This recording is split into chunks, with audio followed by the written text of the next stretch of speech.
To meet psychoanalyst Darian Leader in the hope he can explain. We're meeting at the house in North London where Freud lived after escaping Nazi-occupied Austria. Dali himself visited here in 1938 to pay his dues to the great man. So this is Freud's study. This is actually the study? It is indeed. This is the couch? This is Freud's original couch, indeed. I've heard a lot about this quite complicated term, the paranoid critical method.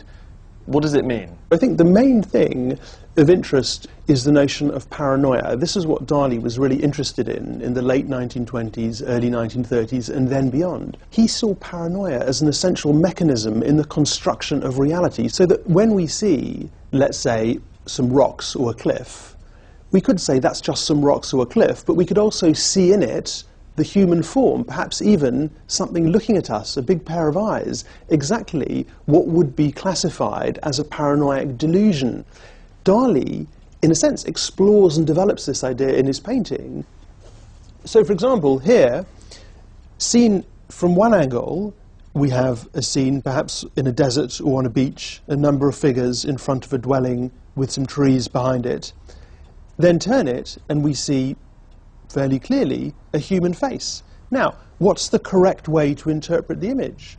Dali's saying that both of those ways of reading the visual data give us different answers, exactly the kind of emphasis on double images that Dali was so fascinated in. Dali's arguing we interpret the visual data that we're receiving, and we can interpret it in different ways, and that there's a fundamental question about how we interpret the world around us.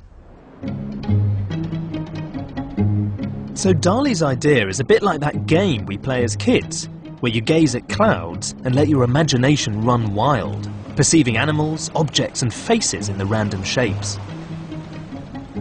But instead of clouds, Dali would head out to the rocks near Cadaqués, armed with his sketchbook, to let an alternative reality suggest itself to him.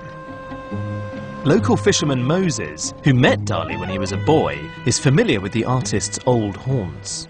These rocks appear in so many of his paintings, and it is amazing just being a few meters away from them, because suddenly it feels like we're floating in the middle of one of his landscapes. Exactly. Do you find when you're fishing, you pass these rocks and you see all sorts of things? Oh yeah, and it depends on the light, on the weather, and yeah, you get really inspired by these rocks. Look at the camel. I can, what, there with the, yeah, right. It looks like he's just squatted down in the middle of the desert. Exactly. And then further down, now there's a rhinoceros up there. Ah, I love the rhinoceros. Dali was obsessed with rhinos. Yeah, that's why.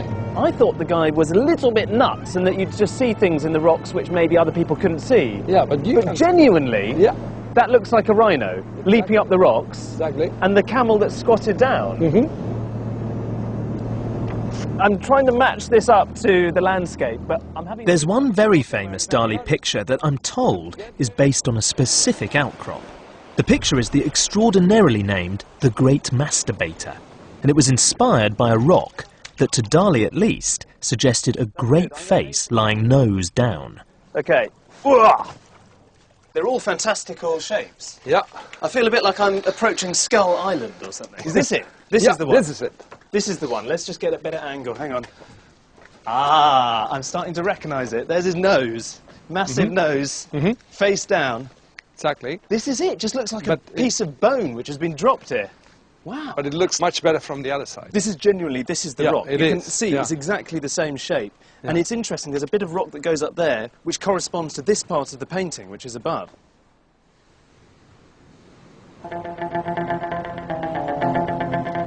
Today, the original hangs in Madrid's Reina Sofia gallery. Amazingly, in that one rock, Dali's imagination didn't just see a face on its nose, but a disturbing array of his own sexual desires, insecurities and phobias.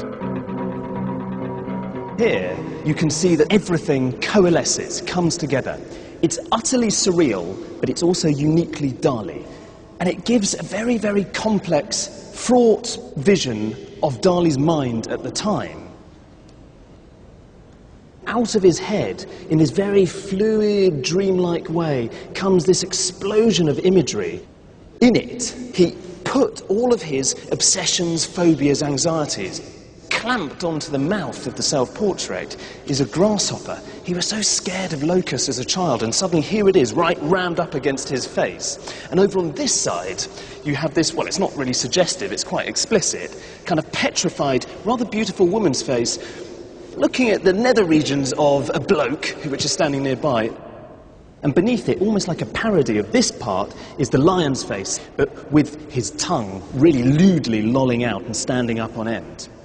But around it are these fangs, which are saying, maybe all is not that well in the bedroom. And if you look right down here, you see this figure in the distance, and his long shadow leads you right to the horizon where, and it's so tiny. That's probably a memory of Dali with his mother or his father walking on the beach at Cadaqués. And I love that sense of complete distortions of scale with a real clarity, a luminosity that, as a picture, works beautifully. This just holds together. In 1929, Dali took the imagery he'd dreamt up for his paintings and reworked them into a film, The Extraordinary Un Chien Andalou, which he made with his art school friend and filmmaker, Luis Buñuel. An astonishingly weird nightmare of irrational and gruesome images, combined with absurd humour, it was a landmark moment in both the history of surrealism and cinema.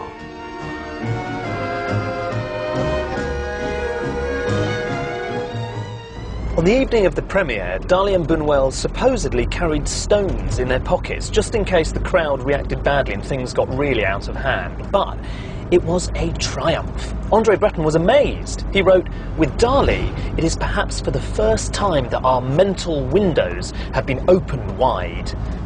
Dali may have been a latecomer to the movement, but the surrealists quickly recognised that this provocative young talent was their new champion.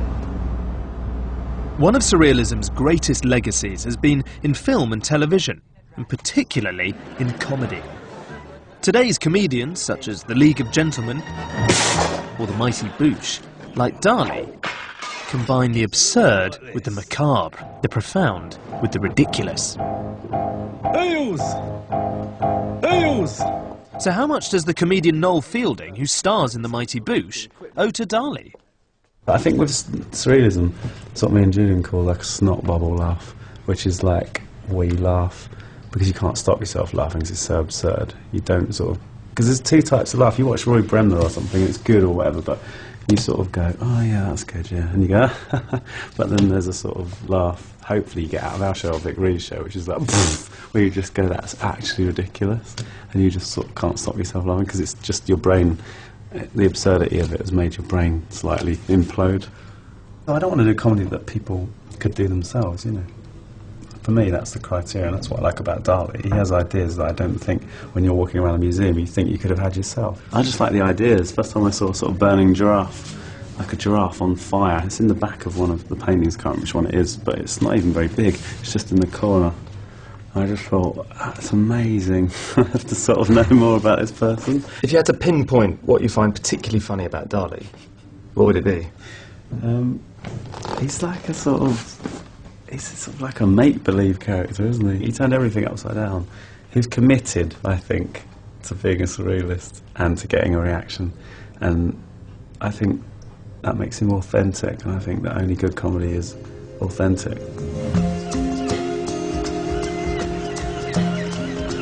In the summer of 1929, basking in his success within the surrealist camp, Dali returned to Cadaqués, where a major change was about to occur in his private life too. Before long, he'd meet his future wife, soulmate and lifelong muse, Gala. Soon, they'd buy a tiny fisherman's shack just over the bay here in the remote village of Port Legat, and this would be their home for the following 50 years. Over the decades, it expanded into a labyrinth of whitewashed rooms dedicated to dreams and pleasure.